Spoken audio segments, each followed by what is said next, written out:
Hello everyone. Today I'm going to again start my lecture in continuation of my previous lecture where I was discussing about welfare state. I had briefly discussed about the concept, the historical evolution, and what Gusta Esping Anderson had differentiated or rather given a classification of three types of welfare state in his book The Three Worlds of Welfare Capitalism. Now, moving ahead, I would now today talk about the functions and other aspect related to welfare state.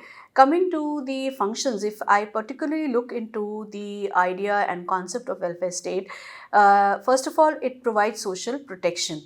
And when we say protection, it could be protection from economic risks such as unemployment, illness, old age, pension, tax, inflation, deflation, right? So, some kind of social security, some kind of insurances, especially for those who are marginalized, those who are vulnerable population.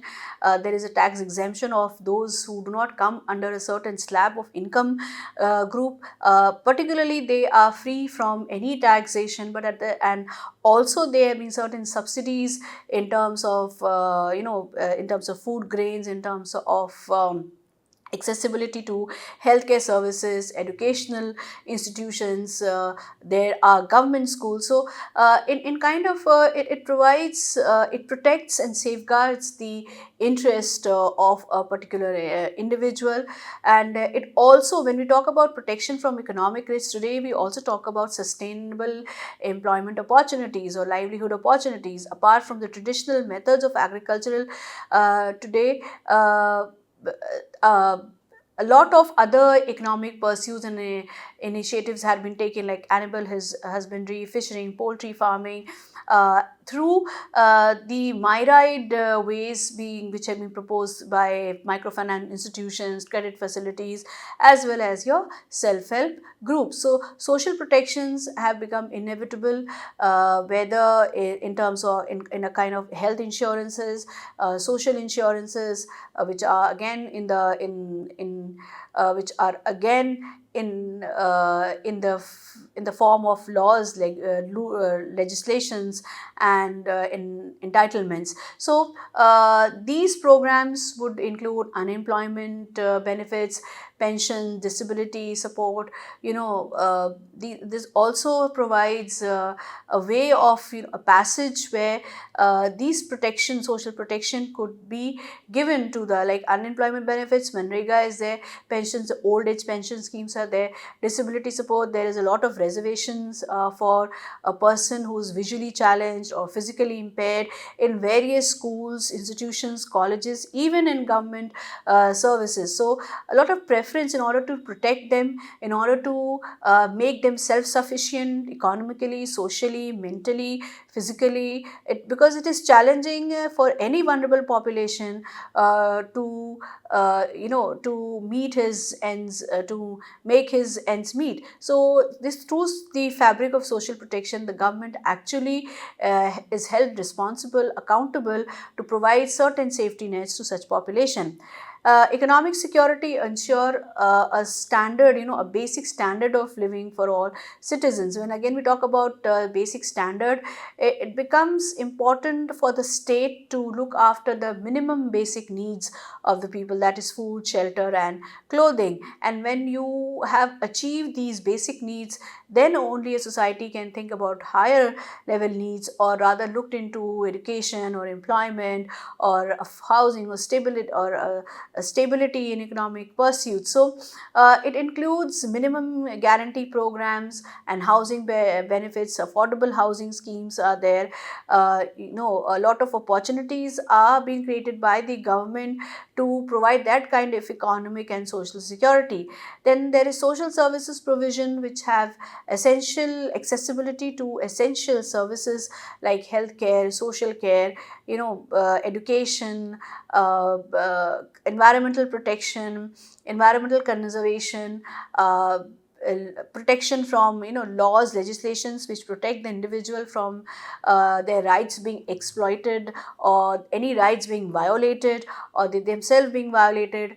whether it's in the workplace or whether it's in the domestic front or whether in the organized sector. But yes, there is this limitation that for unorganized sector employment, people who are employed in the unorganized sector, they have very limited means and resources to protect them and to look after their welfare needs and important social security measures. So through social services, you actually try to improve the quality of life and promote strong social inclusions. So it tends to bring about tends to bring about inclusivity along with the growth and development of each and every population. When we talk about the social protection mechanisms, as I mentioned earlier, that is financial assistance for individuals who have lost their job, or and it aims to replace lost income and support job search. Pension schemes are available which provide a minimum amount of for survival for to the people for the previous based on the previous contributions, especially those who are retired who do not have any other resources and means. There are different models which include pay as you go and funded schemes. So health insurance, which covers medical expenses and provides access to healthcare services. It could be private and it could be a public sector. Economic security, we talk about minimum income generation program. Minimum income level has to ensure to all the citizens for their survival, for their to meet their basic needs of food, shelter, clothing. At least they should be in such a manner that they are able to achieve 3 meals a day, and which guarantee minimum income to income supplements. Then there are certain financial disability benefits, financial support for individuals who are unable to work due to disability, whether they are visually impaired or physically impaired, and they have support services, direct payments. They even have reservations for such individuals in government sectors, in private sectors, in looking after their welfare needs. And then there are family and child benefits, which is given to an individual, assistance for families with children to cover their needs and costs. And it also covers child allowances, parental leave, and childcare support. Social service provisions, when we say that public health systems which aims at providing universal coverage, its services include hospital care, treatment, preventive measure, palliative care, accessibility to healthcare services, to establishment of proper primary centers, health centers, and community health centers, the government hospitals, the provisions for generic medicines, the subsidies in medicine, then the cost of expenditure involved in medical health care, that has also been minimized. Sometimes it is being waived off also. Then educational services, where free or subsidized education had been given to the children from early child to higher education. In fact, RTE Act, which gives free and compulsory, which states that every girl child or every child, they are entitled to get free and compulsory education up till the 14 years of age. Then also about skill enhancement, skill development, and giving emphasis on vocational training. Vocational training centers have been established, which aims at providing equal accessibility to learning out opportunities. We have digital platform, not only in NEP 2020 has also changed the discourse of education and how education would be more globally acceptable and more easily, it has wider platform, more accessibility for the students to achieve their aims and objectives. And housing assistance are there, which talks about affordable housing schemes through subsidies and public housing programs, which ensures adequate living conditions for all citizens. If you talk about the role of the government in the welfare state, there are practically three parts related to it: the policy making part, the funding part as well as the regulation part of it. Now, the developing and if you talk about the policy making part, of course, social policies are closely intertwined with welfare concept and welfare idea.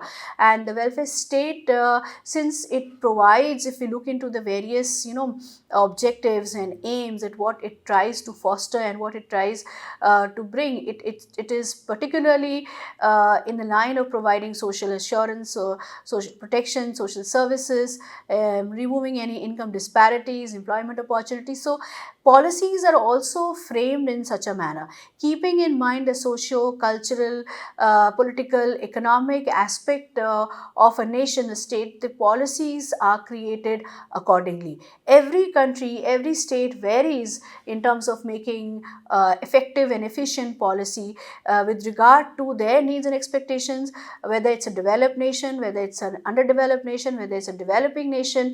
In all these states, in all these nations, one important criteria to make policies is to provide maximum benefit and minimize sufferings of the population. So the welfare state, under the conceptual framework, under the conceptual clarity of welfare state, which looks after the weaker sections, which provides protection, which seeks to safeguard the interest of the larger population, policies are created, policies are being made. So these welfare policies and programs, either they are in the forms of schemes, in the form of social assistance or social insurances, or they could also be in the form of social services, are taken up by the larger population in the bureaucratic organized system. And when you talk about policy making, of course, as we had been discussing earlier in length and breadth, that what are social policies, or for that matter health, education, and various types of policies which are created, which is a set of guidelines, set of action, an authoritative decision making process of the government. When you make a policy, when you try to formulate a policy, it is just not randomly done. It has a systematic steps are involved in making a policy. First, you have to identify the agenda, policy issue, what is the issue. Then you have to look into the alternatives, what are the possible alternatives for achieving the goals and objectives which has been clearly made in the policy structure. Then you need to implement the policy. What are the ways or mechanisms of implementing the policies, how the policies are being monitored, at what levels and what intervals policies are being monitored, and then it also what are the goals and objectives, and then lastly you also talk about the evaluation part of it. So you talk about policy making, it involves a large number, it involves it involves experts' opinion, people coming from prominent position who have a wider knowledge, an extensive knowledge in terms of understanding the issues and the socio-political, economic scenario and structure of a nation. So it researches, based on research, consultation, deliberations, and legislative processes, policies are being created and are being made. Funding is another important criteria in policy, because it is about allocating public funds through taxation and budgeting in bringing about, in shaping a policy and talking about its benefits.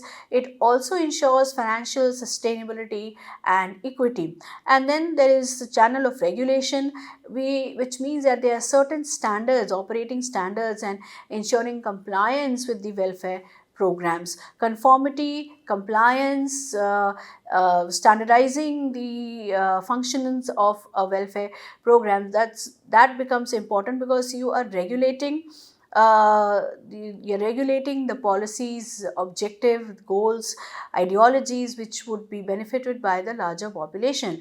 And then monitoring and evaluation of these programs is equally done in a very effective and coordinated manner, that the programs and the schemes or the welfare measures are being constantly taken up month-wise or fortnightly to review and understand the challenges, to gauge or to forecast possible success or failure of the population, and also to see that in which direction the policy is moving.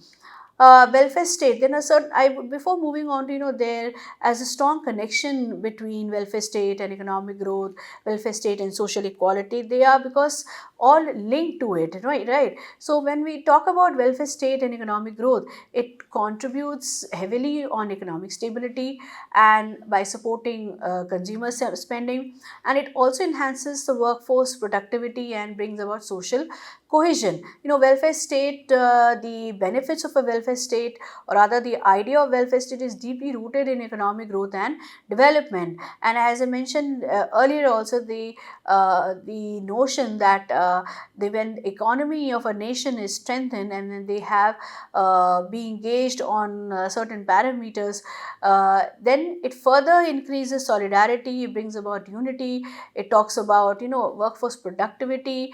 When you safeguard the interest, when you look after the employment needs of people working in the organized sector, so it in a way brings about positive growth, and people become more productive, and a lot of integration and cohesion is there. But then at the same time, there are certain challenges which can strain on public finances due to high cost, and balancing welfare spending with economic growth objectives become sometimes difficult, because you are not able to, when you talk about economic growth, you talk about, you have to see the resources, that what kind of resources are there in the country, and then you have to balance those welfare spending, and the budget allocation for a particular welfare scheme has to be it should align with the steady economic growth and stability in the country. One certain case studies I would have taken up, like there's an analysis of welfare state impacts on economic performance in different countries has been taken up. A lot of case studies have been done in this regard, and they have ensured that welfare state, they do have an impact on the economic structure, and but it could vary from country to country depending upon the country's GDP, purchasing power parity, and the national product. Then welfare state and social equality. Welfare state has a strong bearing to social equality, because when you're talking about how welfare state provides protection and it talks about inclusivity, so there has to be, there's a need to maintain social equality and remove any inequalities. So like reduction in poverty, ensuring poverty reduction programs, welfare schemes and measures, the role of income transfers in social services would enhance and try to improve the living standards. Enhancements of social mobility, that is, opportunities should be given to the individuals to improve their socioeconomic status.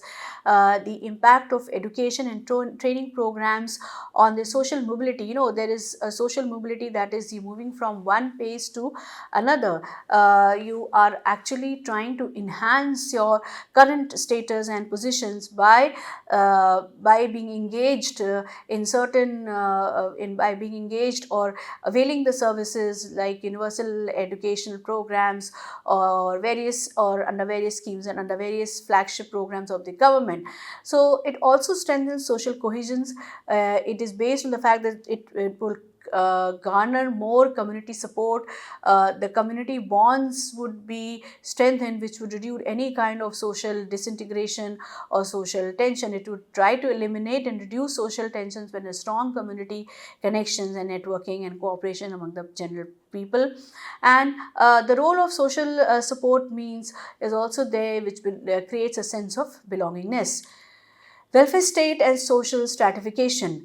When you talk about welfare state and how it is related to social stratification, it tries to address inequalities. Efforts are being made in order to reduce any disparities in income and wealth. It also talks about the redistributive policies on social stratification. And when you talk about social stratification, there's different strata. The society has been divided into different strata, from high income groups and middle income groups and low income groups. And the stratification is not only in terms of economic pursuits and economic activities, but the stratification is also in terms of caste, religion, asset building, and what kind of resources they have. So through welfare measures, you actually try to appease or try to at least bring a balance in the society by not by bridging the gap between those who are privileged and less privileged. But then, nevertheless, there are certain challenges also, like persistent inequalities, despite welfare interventions, and which would have issues related to accessibility and effectiveness of the welfare programs.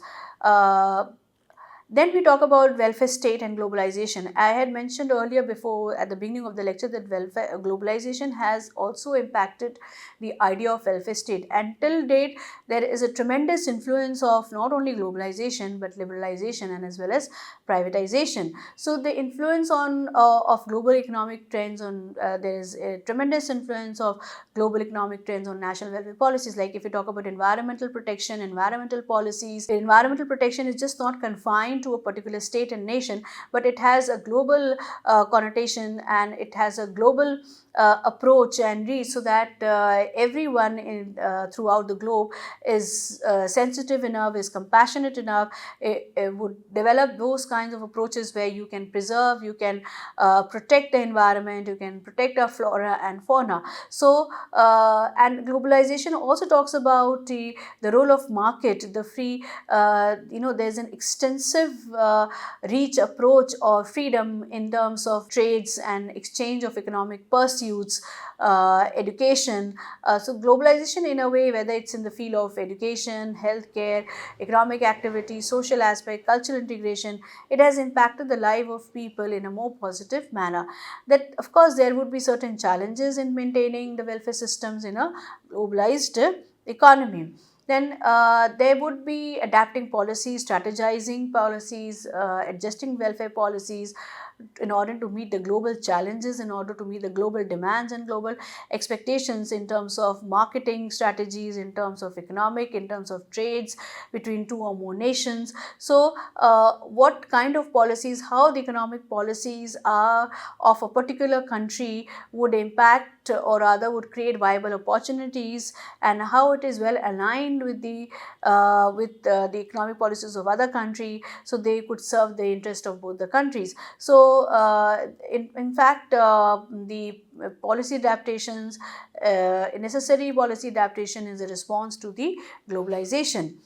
Then there are certain criticism also of the welfare state. It focuses on three important part of it: dependency culture, fiscal burden, as well as the bureaucratic inefficiencies. So through welfare, the idea of welfare state somehow tries to, or rather it brings about a dependency culture. The person, if he is getting maximum benefit, if an individual or a group or community getting maximum benefit, then the individual or the group, the community may not make efforts on their own to meet the needs, demands, and expectations of the group, of himself or of the group. So it concerns about creating certain dependency on welfare programs. You tend to become more and more dependent of on the welfare schemes, and this sometimes had posed a challenge in the developed nation also, that because in most of the developed nations they have limited population, they have less population and more means and opportunity, so it has created people there have become more dependent on the benefits and privileges which has been offered by the state. And there is also a lot of debate going on between the support and self-reliance, whether you need, what kind of support services you need from the family, from the immediate means of support system, like family, friends, and your then market, and then the state intervention, and how effectively you become self-reliant. So there is a fiscal burden also. High cost is associated with extensive welfare programs. As I mentioned earlier, in many of the developed nations, sometimes the welfare measures, there are each and every existence of human life have been catered under the welfare service programs, and there's a lot of cost, high cost involved in providing that privileges, which is been again taken from the salaried class or from the high class. So challenges are there to sustain welfare spending income or in economic crisis. Then there are certain issues, bureaucratic inefficiencies are there. while administering, while formulating and implementing a welfare, welfare scheme or welfare programs, there are a lot of bureaucratic issues, like with administration and delivery of welfare services. Sometimes there is no sense of accountability or transparency and responsibility. Sometimes the welfare schemes, or they may be on paper, they may be had that they had been so and so beneficiaries, but most of the time, because due to corruption, due to bureaucratization of system, their beneficiaries are very limited, and a lot of FOPA has been done in the delivery mechanisms of the services or the schemes. People are sometimes unable to reach or unable to have accessibility to these programs, benefits of these programs, and it results in the potential waste and inefficiencies in the large scale. Then, however, there would be certain reform aspect in the welfare state concept, that is, what would be the certain challenges and how one could reform, what kind of reformation is required in welfare policies. There is a shift from targeted approach to a more flexible approach.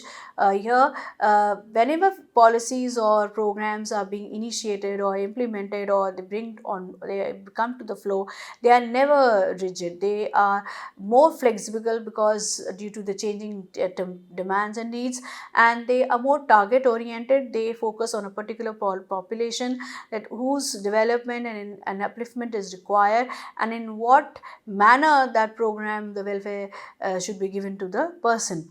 Then there are certain policy innovations, introductions of new approaches and technologies in the welfare delivery system, and would result in example of successful innovations and contribution from the economic aspect.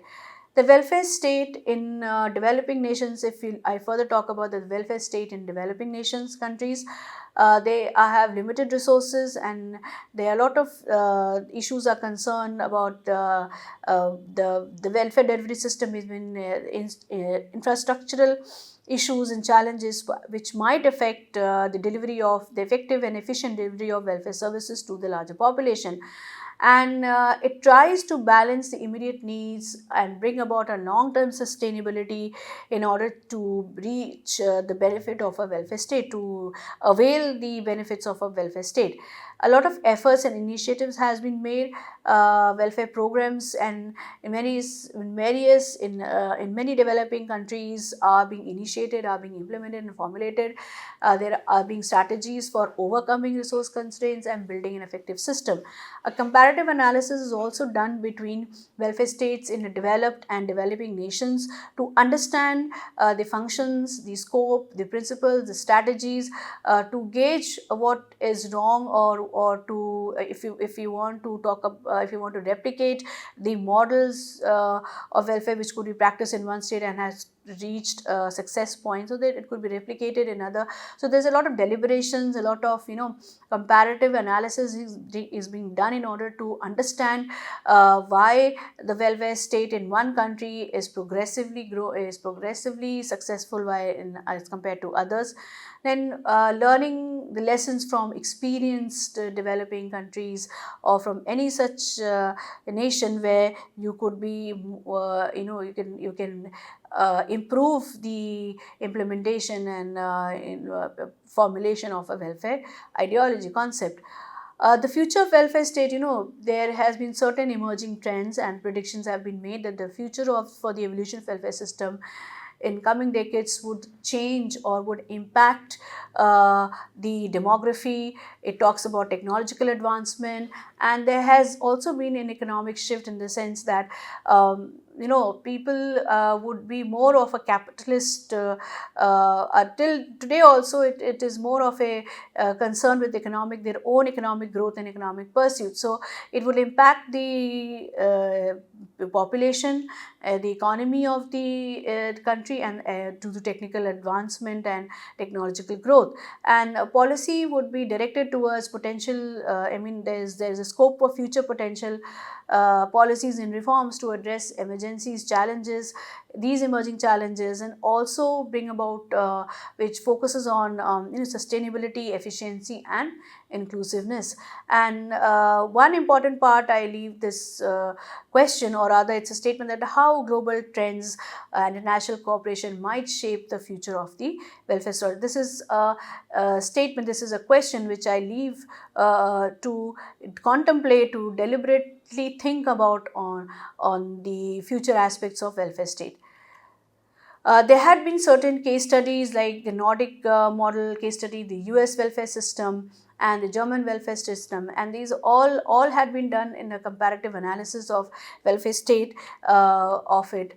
Like if I talk about the US, the Nordic model has a high level of social spending and universal benefits, which is emphasizing on equality and comprehensive social services. And there is a high level of social satisfaction, low poverty rates, and strong social cohesions. There is an effective integration of welfare services and a high quality public services. Challenges are there. There are issues related to sustainability, demographic changes, and economic pressures.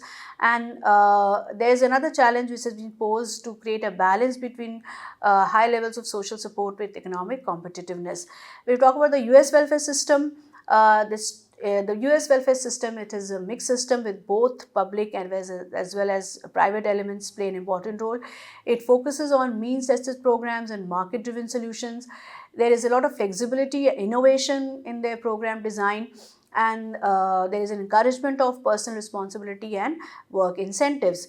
There is, although, certain limitations and weakness. There is a high level of inequality and limited coverage for certain groups, certain sections of the populations, and there is also criticisms related to poverty rates and program effectiveness. Then the German welfare system, it has a very strong social insurance system and emphasizes more on bringing about economic social stability.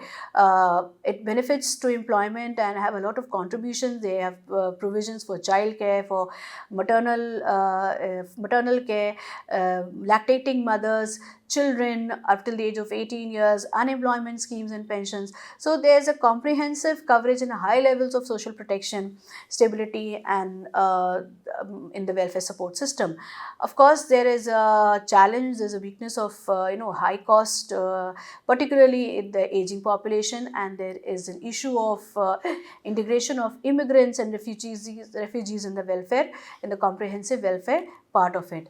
However, there has been a comparative analysis of welfare states, like what types of welfare states, the scope and benefit outcomes, which would be taken into various countries, right? Um Lastly, I would like to talk about welfare state and social policy integration. That when you talk about how social policies are integrated, social policy, welfare policies, they interact with social policies in terms of bringing about health policies, education policies, housing policies, and there is a coordinated approach and coordinated effort for the effective service delivery of such policies, like the integrated welfare system in different countries, and how these overcome the benefits and challenges of these policy. Lastly, I would like to end my lecture on these case study comparative analysis of welfare state, and I would continue in the next lecture. I will talk about social policy integration with welfare states. Thank you, everyone.